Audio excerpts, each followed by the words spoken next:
Assalamualaikum warahmatullahi wabarakatuh. Alhamdulillahirabbil alamin wa bihi nasta'inu ala umuri dunya waddin wa ala alihi washabihi ajmain, amma ba'du.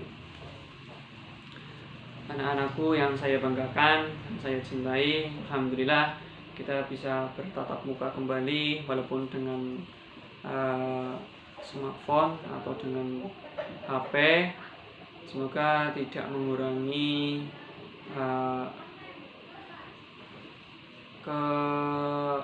keinginan kita untuk belajar. Jangan sampai surut. Oke. Selanjutnya di sini Pak Guru akan menerangkan tentang mapel KNU-an kelas 9 ya. Jadi yang kemarin belum mendapatkan LKS-nya sudah saya sediakan di kantor dan tinggal dibagi. Dan di sini Pak Guru akan menjelaskan kembali tentang yang sudah dijelaskan di semester kemarin yang sudah di UTS-kan tentang sunnah dan bid'ah. Untuk keterangan lebih jelasnya bisa dilengkap dan jelasnya bisa dilihat di LKS. Pak Guru hanya akan menyampaikan sedikit tentang rangkuman materi tentang sunnah dan bid'ah. Karena kalau terlalu panjang nanti durasinya terlalu lama. Oke, jadi pengertian sunnah ini juga Pak Guru kemarin sudah terangkan juga di kelas ya. Di sunnah itu macam-macam persepsi dan pengertian dilihat dari beberapa pandangan. Ya, kalau sunnah menurut ahli fikih, ya betul sekali, yaitu fikih. Jika dilakukan mendapat pahala, kalau ditinggalkan tidak berdosa. Itu sunnah. Tapi kalau menurut ahli fikih, ahli usul fikih, sunnah berbeda lagi. Sunnah adalah semua perkataan Nabi, perbuatan Nabi, atau semua apa-apa yang disandarkan kepada Nabi, baik perkataan, perbuatan, atau ketetapan. Itu namanya sunnah usul fikih. Ya, jadi semua yang disandarkan kepada Nabi itu namanya sunnah. Perkataannya, perbuatannya. Jadi memang sangat luas, sangat luas. Terus kedudukan sunnah. Adanya sunnah itu ngapa sih? Padahal Al-Quran jelas lengkap. Ya macam-macam fungsinya ya.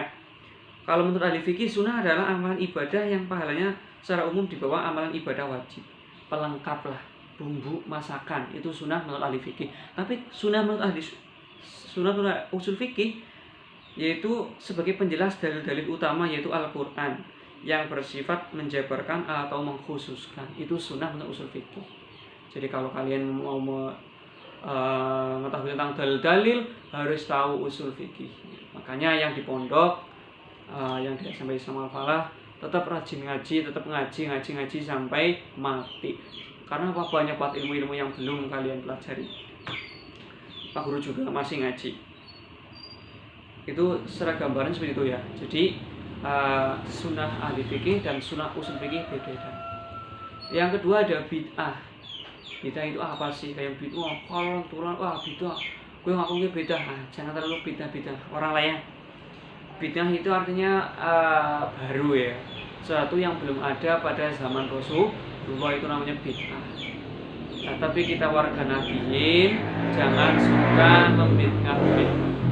Karena kita yakini bid'ah itu ada dua macam, bid'ah hasanah dan bid'ah sayyi'ah. Jadi bid'ah ya ada yang jelek, ada yang baik. Ya, bid'ah yang baik itu ya boleh dilakukan, bid'ah yang jelek ya jangan dilakukan. Nah, padahal ada bid'ah yang baik dong, iya, monggo dilakukan. Secara bahasa itu ada dua ya. Terus dari dua itu juga ada bid'ah yang lain. Ada 5 macam bid'ah lagi. Ya, jadi bid'ah hasanah dan sayyi'ah itu ada 5 macam. Yang pertama ada bid'ah wajibah. Bid'ah wajibah berarti bid'ah yang wajib dilakukan. Contohnya mengharokati Al-Quran ya. Terus bid'ah mustashabah atau bid'ah yang sunnah dilakukan atau dianjurkan untuk dilakukan. Yang ketiga ada bid'ah makruhah, berarti yang makruh dilakukan. Ada bid'ah muharramah yang haram dilakukan, dan ada bid'ah mubahah, bid'ah yang boleh dilakukan. Anak-anakku yang saya banggakan, jadi untuk contoh-contohnya itu di LKS sudah ada ya. Jadi untuk bid'ah bid'ah wajibah contohnya seperti menulis Al-Quran, memberikan titik dan baris, membukukan hadis, itu ya bid'ah wajibah. Jadi dalam masa kanjeng Nabi hadis itu masih berserakan, tapi para sahabat dibukukan, itu adalah bid'ah wajibah. Terus bid'ah muharramah seperti meyakini ada nabi setelah kanjeng Nabi Muhammad SAW, naudzubillah ya. Terus Allah menempati suatu tempat, itu bid'ah muharramah. Terus bid'ah bid'ah apa tadi? Yang sunnah itu seperti sholat tarawih 20 rakaat, berzikir, sholat jamaah, bersalaman, itu bid'ah sunnah. Terus bid'ah mubahah seperti halnya makan dengan sendok ya, terus memakai pakaian yang bagus, karena itu tidak ada cuma kanjeng Nabi ya pakainya sederhana. Terus memakai kendaraan ya, kalian mau ke sekolah, ke pondok pakai kendaraan, itu bid'ah, tapi bid'ah mubahah.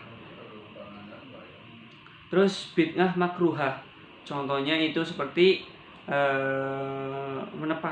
menetapkan hari untuk beribadah tertentu, misalnya Kamis untuk bersolawat ya, terus malam Id supaya tahmid, takbir, zikir, itu makruhah. Jadi beribadah tapi dikhususkan, padahal beribadah itu tiap hari nyutang ibadah olah nek anu nek wis wayahe dina Kamis, nek sregepe kok dina Jumat lah, itu makruh kayak gue. Jadi ibadahnya kapan saja, tidak boleh di waktu-waktu, itu makruhah ya.